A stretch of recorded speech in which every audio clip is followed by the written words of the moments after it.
రాత్రి 12:30కి అస్సాం అడవుల మధ్య రైలు ఎర్ర సిగ్నల్ దగ్గర ఆగిపోయింది. పైలట్ కాస్త అలసిపోయి పడుకోవడానికి కళ్ళు మూసుకున్నాడు. పైలట్ మాత్రం కిటికీ బయటకి చూస్తూ కూర్చున్నాడు. చుట్టూ ఎటూ లైట్స్ లేవు. అడవిలో పక్షుల కేకలు, గాలి శబ్దమే వినిపిస్తున్నాయి. అంతలోనే పైలట్ దగ్గర ఉన్న డోర్ జఝా అని తీయబడింది. అందులోంచి ఒక వింత వేషధారణలో ఉన్న పాత ముసలి ఆవిడ బయటికి జారుకొచ్చింది. ముఖం పసుపు రంగులో మెరుస్తూ, కళ్ళు ఎర్రగా, చేతులు కంపిస్తున్నట్టున్నాయి. ఆమె గళం కర్కశంగా, నాయనా, ఏదైనా తినడానికి ఇస్తావా? వారం రోజులుగా నోరులో ఆహారం పడలేదు. పైలట్ ఆశ్చర్యపోయాడు. ఇప్పుడు అర్ధరాత్రి మధ్యలో ఈ అడవిలో ఎలా వచ్చావమ్మా అని అడిగాడు. పైలట్ తన బ్యాగ్లోంచి బిస్కెట్లు తీసి ఇవ్వబోతున్నప్పుడే పైలట్ ఒక్కసారిగా నిద్రలేచి గట్టిగా అరుస్తూ ఆ డోర్ బిగించి మూసేశాడు.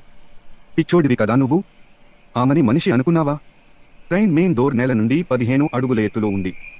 ఆమెలా కాళ్లతో నడిచి వచ్చి పట్టుకోలేరు. ఎవరో వేరే శక్తి. ఇది విన్నాక పైలట్ గుండె గప్పుమన్నట్టయింది. ఆ డోర్ బయట నుంచి క్ర్ అంటూ గోర్లు రాసినట్టు శబ్దం వినిపించింది. రైలు సిగ్నల్ గ్రీన్ అవగానే పైలట్ వెంటనే వేగం పెంచేశాడు. అయితే ట్రైన్ బయలుదేరే ముందు కిటికీలోంచి ఒక భయంకర దృశ్యం కనిపించింది. ఆ ముసలి ఆవిడ రైలు పక్కనే గాలిలో తేలుతూ, గ్రీన్ లైట్లో ఆమె ముఖం మరీ భయంకరంగా మెరుస్తోంది.